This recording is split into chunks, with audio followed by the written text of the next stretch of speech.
ચલો ભાઈ હવે નોર્મલ મોડમાં આવીએ, કઈ રીતે પાર્ટી મજબૂત થાય? વ્યક્તિગત વિચારો છોડજો, આ બે કીધા એ પ્રમાણે નહીં, બરાબર છે, પણ પાર્ટી લક્ષી વિશે હોય કે પાર્ટીને કઈ રીતે મજબૂત થાય. તમે બધા કાર્યકર્તા છો એટલે એવું કઈ મારે પણ સમજવાની જરૂર નથી, બીજા કોઈને પણ સમજવાની જરૂર નથી કે અમે બધા વધારે સમજીએ છીએ, તમે કઈ ઓછું સમજો છો. અને સરસ વાત હમણાં વાત કરી અડધાવીએ, નેતૃત્વ તો આજે અહીં બેઠેલા લોકો કરતા હશે, કાલ અહીંથી બેઠેલા લોકો કરતા હશે. કરશનભાઈ,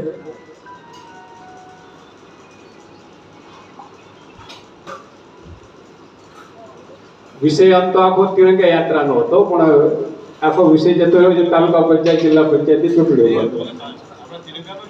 એટલે હવે મૂળ આપણે પેલો લઈ લઈએ તાલુકા પંચાયત જિલ્લા પંચાયતની ચૂંટણીઓ.